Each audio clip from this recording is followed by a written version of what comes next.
예, 말씀을 나누도록 하겠습니다. 오늘 집중 기도 기간 둘째 날인데요. 우리가 지금 시편 119편 말씀을 살펴보고 있지요. 시편 119편 말씀은 영혼의 119라고 할 수 있습니다.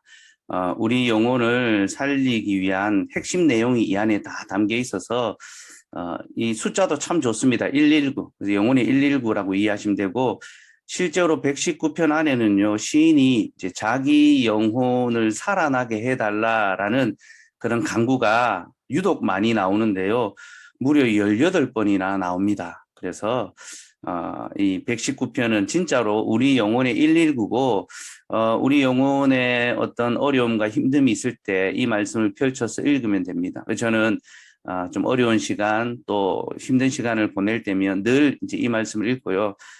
지난번에 우리 교회가 코로나의 시기를 지날 때에도 119편 말씀을 계속 묵상하면서 많은 위로를 좀 얻었습니다. 여러분도 그런 위로를 좀 누렸으면 좋겠고요. 오늘 읽은 부분은 이제 두 번째 파트, 119편이 히브리어 알파벳 숫자를 하나하나 따라서 12파트로 나눠져 있는데, 오늘은 두 번째 파트고 청년의 삶에 관한 내용을 이제 이야기하고 있습니다.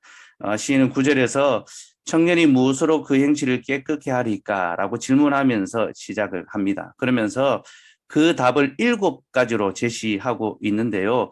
청년이 자기 삶을 깨끗하게 할 수 있는 방법을 시인은 7가지로 이제 제시합니다. 제가 이걸 슬기로운 청년 생활이라고 한번 이름 붙여봤습니다. 슬기로운 청년 생활을 위해서 우리가 꼭 알아야 할 것 7가지, 그렇게 이해하시면 되고요. 슬기로운 청년 생활을 위해서 우리가 가장 먼저 알아야 할 것은 청년의 때에 제일 중요한 것이 무엇인가 하는 겁니다. 그러니까 중요한 것을 알아야 잘 대처할 수 있겠죠, 그죠?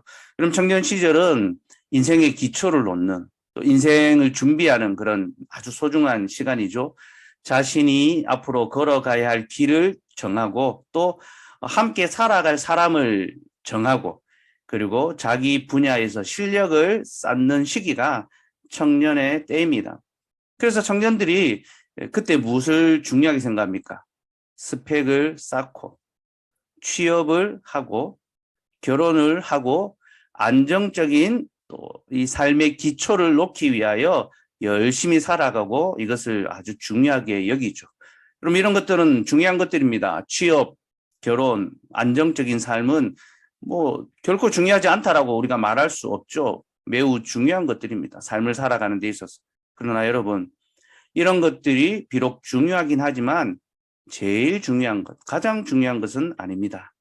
여러분, 취업과 결혼, 삶의 안정성을 확보하는 것이 아주 중요하지만 우리에게는 이것들보다 더 우선하는 것이 있습니다. 바로 거룩한 삶입니다. 여러분, 우리는 실력이 있는 사람이 되기 이전에 먼저 거룩한 사람이 되어야 합니다. 오늘 시인은 우리에게 이것을 가르쳐주고 있습니다. 청년의 때에 무엇이 가장 중요하냐? 여기서 청년은 꼭 나이의 젊음만을 가리키는 아니겠죠, 그죠? 하나님 앞에서 살아가는 모든 인생을 이제 지칭합니다.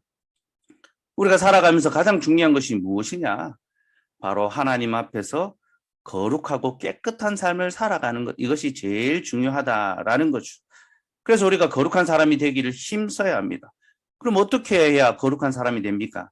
첫 번째는 주의 말씀을 지키는 것입니다. 청년이 무엇으로 그 행실을 깨끗게 하리까? 주의 말씀을 지킬 따름입니다. 여러분, 우리가 우리 자신을 깨끗하게 하는 것은 하나님의 말씀을 지키는 것, 그것 외에 다른 길이 없습니다. 근데 여러분, 이 말은요, 우리에게 두 가지를 보여주는데요. 첫 번째는 사람이 결코 자기 스스로 깨끗하게 할 수 없다라는 것을 보여줍니다. 여러분, 사람은 자기를 깨끗하게 할 수가 없습니다. 모든 사람은 깨끗한 삶을 살아가기를 원합니다. 어느 누구도 자기 인생이 엉망진창이 되기를 바라는 사람은 아무도 없습니다. 그렇죠? 여러분, 우리 아이들이 방학 때가 되면 이 생활 계획표를 짜지 않습니까? 그죠? 그때 계획표를 짜는 걸 보면 엉망으로 짜는 아이들이 하나도 없습니다. 여러분도 다 뭐 그러셨을 겁니다. 저도 마찬가지였고. 다 자기 나름의 바른 생활을 꿈꾸면서 계획표를 짭니다. 하지만 현실은 어떻습니까? 전혀 그렇지가 않죠. 그죠? 삶의 질서가 온통 어그러진 채로 짐승처럼 살아가지 않습니까? 네. 우리 시온이가 이제 방학 때가 되면 이제 사람이 아니 됩니다. 계약을 하면 이제 다시 사람으로 돌아오죠. 그죠? 그게 어떤 우리의 삶의 실질이라는 거죠. 여러분, 인간의 의지는 이와 같습니다. 우리는 의지가 결코 삶을 제어할 수 없다라는 것을 알아야 합니다. 우리의 의지는 결코 우리를 지키지 못하며 우리를 지킬 수 있는 것은 오직 하나님의 말씀. 그래서 하나님의 말씀을 지키는 것이 우리의 삶을 지킬 수가 있습니다. 그래서 여러분, 이 말은 둘째로 우리가 주의 말씀을 지킴으로 우리의 거룩한 삶을 지키기 때문에 사실은 내가 말씀을 지키는 것이 아니라 말씀이 나를 지킨다라는 것을 우리는 알아야 합니다. 여러분, 우리가 말씀을 지키는 것처럼 보이지만요, 사실은 그 말씀이 우리를 지킵니다. 하나님께서는 사람을 말씀으로 지으셨습니다. 그때 사람은 깨끗한 상태였죠. 그죠? 그리고 그에게 하나님은 너는 말씀을 지키라라고 명하셨습니다. 만약 사람이 말씀을 지켰다면 그는 자신의 깨끗함을 계속 지킬 수 있었을 것입니다. 하지만 사람은 이에 실패했습니다. 그래서 더러워짐, 범죄함에 넘겨졌죠. 그런데 하나님께서 우리에게 다시 말씀해 주십니다. 너는 주의 말씀을 지키라. 그리하면 내가 너의 삶을 지킬 것이다. 그러니 여러분, 우리는 이 사실을 분명히 기억해야 합니다. 내가 말씀을 지키는 것이 아니라 말씀이 나를 지킨다는 사실. 슬기로운 청년 생활, 우리가 깨끗한 삶을 지킬 수 있는 비결의 첫째는 하나님의 말씀을 지키는 것. 그것이 우리를 지킵니다. 슬기로운 청년 생활의 두 번째 방법은요, 전심으로 주를 찾는 것입니다.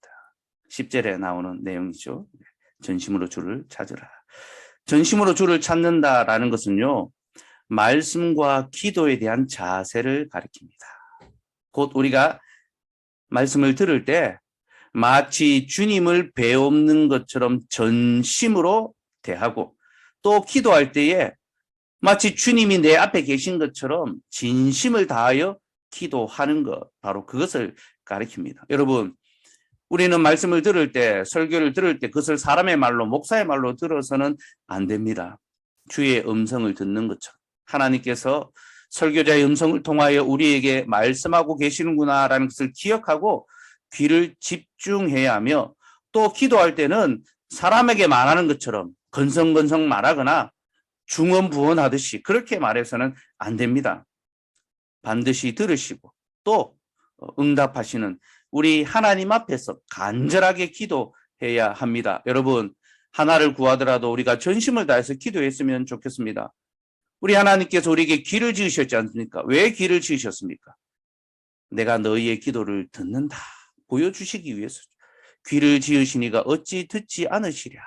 그러니 하나님께 기도할 때에 우리의 전심을 다해서 주님, 내가 주께 구하니 내 기도를 들어주옵소서. 그렇게 간절한 마음으로 오늘 또 함께 기도할 수 있었으면 좋겠습니다. 세 번째 비결은요, 주의 말씀을 우리의 마음에 두는 것입니다. 11절 내용이죠. 그렇죠? 주의 말씀을 내 마음에 두었나이다. 말씀을 마음에 둔다는 것은 사람이 보물을 소중히 다루듯이 말씀을 귀하게 여긴다라는 그런 뜻입니다. 보물을 귀하게 여기듯이. 근데 여러분, 보물을 가장 귀하게 여기는 방법이 무엇인지 압니까? 장롱 속에 꼭꼭 숨겨두는 겁니까? 아닙니다. 자신의 몸에 두는 것입니다.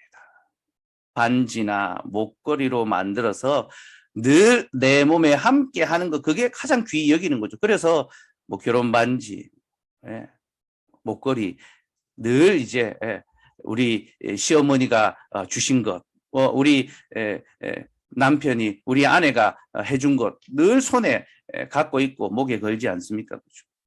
주의 말씀을 마음에 둔다는 것 역시 그와 같습니다. 말씀을 사랑하여 우리의 마음에 새겨두고 우리가 무엇을 하든지 어디에 있든지 항상 그 말씀이 우리와 함께 하게 하는 거죠. 그리하면 여러분, 그 말씀이 우리를 죄의 유혹으로부터 이기게 할 것입니다. 결혼 반지를 딱 끼고 있으면 다른 사람도 알고 나도 그걸 보면서 우리의 마음을 지키지 않습니까? 말씀이 우리의 마음에 있으면 우리가 그 말씀으로 인하여 죄의 유혹으로부터 이길 수가 있게 되는 거죠. 그러니 말씀을 늘 마음에 두고 항상 말씀과 함께 살기를 바랍니다. 네 번째 방법은 주의 율례를 우리의 입으로 선포하는 것입니다. 12절과 13절의 내용인데요. 주의 입의 모든 규례들을 나의 입술로 선포하였으며, 자, 주의 말씀을 입으로 선포한다는 것은요, 신앙 고백과 찬송을 가리킵니다. 우리는 하나님을 향하여 신앙 고백과 찬송을 드려야 합니다. 근데 여러분, 우리가 이렇게 신앙 고백과 찬송을 하기 위해서 우리는 먼저 주의 율례를 들어야 합니다. 주께 듣고 배워야 하는 거죠. 사람은 듣기 전에는 결코 말할 수가 없습니다. 여러분, 아기들이 태어나면 먼저 말하지 않습니다. 들은 후에 엄마와 아빠에게 많이 들은 후에 말하기 시작합니다. 그렇죠? 그러니 우리는 하나님의 말씀을 선포하려면 먼저 하나님의 말씀을 들어야 합니다. 그래서 12절에서 주의 율례들을 내게 가르치소서라고 그렇게 말하죠. 주께서 내게 율례를 가르쳐 주시면 내가 주의 율례를 내 입으로 선포하겠나이다. 그렇게 말합니다. 그러니 여러분, 우리 먼저 주의 말씀을 잘 듣고 배웁시다. 그리고 이것을 입으로 고백하고 또 찬송으로 노래합시다. 이것이 청년의 삶을 깨끗하게 지키는 길입니다. 근데 여러분, 이 세 가지가 동시에 이루어지는 현장이 있습니다. 어디입니까? 바로 예배죠. 그렇죠? 예배는 우리가 주의 율례를 듣는 시간이며 또 주를 향하여 우리의 신앙을 고백하는 시간이며 또 주의 이름을 찬송하는 그런 자리입니다. 그러니 여러분, 슬기로운 청년 생활이 무엇입니까? 그건 바로 슬기로운 예배 생활입니다. 우리가 슬기로운 예배 생활을 할 때 우리는 슬기로운 청년 생활을 하게 될 것입니다. 다섯 번째는 주의 증거를 기뻐하는 것입니다. 14절의 내용이죠. 내가 모든 재물을 즐거움같이 주의 증거들의 도를 즐거워하였나이다. 여러분, 우리는 주의 말씀을 즐거워해야 합니다. 이는 곧 우리가 말씀을 듣고 배울 때 이것을 억지로 하는 것이 아니라 기쁨으로 해야 된다라는 거죠. 여러분, 즐거워하지 않는다면요, 말씀을 배운 것 역시 우리에게 큰 유익이 되지 않습니다. 기뻐하고 즐거워야 더 큰 유익이 되죠. 지금 우리가 집중 기도 주간을 보내고 있는데요, 이건 역시 우리에게 즐거움이 되어야 합니다. 억지로 목사님이 자꾸 출석 부르고 얼굴 확인하고 하니까 겨우 들어가는 그런 것이 아니라 아침에 주의 말씀을 듣고 주께 기도하는 것이 우리의 마음에 기쁨이 되고 즐거움이 되어야 이 시간을 보내는 것이 우리에게 더 큰 유익이 되는 거죠. 그렇게 이 시간을 보냈으면 좋겠습니다. 그런데 여러분, 저는 여러분이 억지로라도 이 시간을 지키기를 원합니다. 왜냐하면 억지로 하는 것에도 약간의 유익이 있기 때문입니다. 육체의 연습은 약간의 유익이 있느니라. 억지로 하는 것도 약간의 유익이 있습니다. 아우구스티누스가 자기의 어린 시절을 돌아보면서요, 그때 억지로 공부했다고 부모님에게 맞으면서 선생님들에게 막 조롱당하면서 내가 억지로 공부했는데 지나고 보니까 그렇게라도 공부한 것이 나에게 도움이 되었다. 왜냐하면 그렇게라도 안 했으면 자기가 공부를 안 했을 것이고, 그리고 그때 배운 것이 자기가 글을 쓰고 또 말씀을 연구하는 데 도움이 된다면서 그렇게 이제 이야기했거든요. 억지로 하는 것에도 약간의 유익이 있습니다. 이제 어린아이들 이럴 때는 특히 이제 더 유익이 있죠. 그렇죠? 그러니 우리 경건 생활이 좀 힘들어도 억지로라도 할 수 있기를 바라고, 그렇게 하다 보면 그 억지가 즐거움이 되기 시작합니다. 아, 이 재밌구나, 유익하구나, 이거 좋구나. 오늘 하루를 살아갈 때에 무언가 우리의 마음의 분노와 어떤 이 또 침체와 또 여러 상황이 힘들 때 답답함이 생길 때 오늘 들었던 말씀, 오늘 기도했던 그 내용이 우리의 마음을 평안하게 우리를 지키는 것을 보게 되면요, 아, 이거 유익하구나. 그래서 점점 더 기쁨으로 하게 되는 거죠. 그렇죠? 어쨌든 억지로라도 하되 즐거움으로 할 수 있으면 더 좋겠습니다. 신자는 말씀을 즐거워해야, 기뻐해야 됩니다. 그럼 얼마나 즐거워해야 할까요? 오늘 시인은 바로 재물의 이것을 비교하고 있습니다. 내가 모든 재물을 즐거워함 같이. 여러분, 우리가 재물을 즐거워하는 것처럼 주의 말씀을 사랑하고 즐거워하라라고 그렇게 시인이 제안합니다. 여러분, 시인은 우리를 너무 잘 알고 있는 것 같아요. 우리가 무엇을 진짜 좋아하고 즐거워하는지 다 알고 있는 거죠. 그렇죠? 여러분, 다들 말은 안 해서 그렇지만요, 우리는 다 참 돈을 좋아하고 즐거워합니다. 돈은 우리를 웃기고 울리는 그런 존재이지 않습니까? 우리가 돈 몇 푼 때문에 마음이 상했다가 또 돈 몇 푼 때문에 마음이 풀리기도 합니다. 그죠? 물론 우리가 돈 그 자체 때문에 즐거움을 누리는 것은 아닙니다. 그러나 돈을 통하여 주어지는 우리의 삶의 여유와 안정, 그런 것들 때문에 즐거워하게 되죠. 그죠? 돈을 이제 즐거워합니다. 그리고 돈에 대한 우리의 마음은요, 숨길 수가 없습니다. 재물이 늘어나면, 연봉이 오르고 재산이 늘어나면요, 숨길 수가 없어요. 우리의 삶의 어떤 표시가 반드시 드러납니다. 먼저 먹는 음식이 달라집니다. 더 좋은 거 먹게 됩니다. 그리고 입는 옷이 달라집니다. 메이크가 달라지죠. 들고 다니는 가방이 달라집니다. 누가 이 가방이 달라지면 뭐 좋은 일이 있구나. 그리고 타고 다니는 차가 달라지죠. 그렇죠? 여러분, 돈은 반드시 그 가진 티를 내게 되어 있습니다. 오늘 시인이 주의 말씀을 즐거워하라고 하는 것도 같은 이유입니다. 즐거움은요, 감출 수가 없습니다. 드러나게 되어 있습니다. 그러니 우리가 주의 말씀을 즐거워한다는 것은 이것이 사람들에게 드러나야 한다라는 겁니다. 우리가 말씀을 정말로 즐거워할 때 그것은 반드시 우리의 말과 행동과 태도로 드러나게 되어 있습니다. 우리의 말이 달라지고, 우리의 생각이 달라지고, 우리의 행동이 달라지고, 우리의 태도가 달라지는 거죠. 사람들이 그걸 알아보게 되는 겁니다. 여러분, 하나님의 말씀을 즐거워함으로 우리의 삶의 모든 것이 즐거워지기를 소원합니다. 사람을 대하는 태도가 달라지고, 일을 대하는 자세가 달라지고, 삶을 대하는 그런 관점, 그 생각이 달라져서 모든 것을 기뻐하고 즐거워할 수 있기를 바랍니다. 여러분, 말씀을 즐거워한다는 것은요, 우리의 삶을 즐거워하도록 바꾸어집니다. 그래서 사람의 제일 된 본문은 즐거워하는 것 아닙니까? 하나님을 영원토록 즐거워하는 거죠. 이 말씀을 즐거워할 때에 그 말씀으로 인하여 우리의 삶의 모든 것이 즐겁게 바뀌어집니다. 특별히 오늘 여러분 하루를 살아갈 때에 말씀 때문에 즐거웠으면 좋겠습니다. 이 아침을 말씀과 기도로 시작했기 때문에 여러분의 오늘 하루 전체가 즐거움으로 가득 찰 수 있기를 소원합니다. 여섯 번째는 주의 법도를 읊조리는 겁니다. 15절이죠. 그렇죠? 내가 주의 법도들을 작은 소리로 읊조리며, 이건 들은 말씀을 계속 주야로 묵상하는 거죠. 그렇죠? 그 말씀을 계속 작은 소리로 읊조리고 주의 길, 그러니까 말씀을 따라 오늘 내 길, 내가 행할 모든 일을 살펴보고 주의하는 겁니다.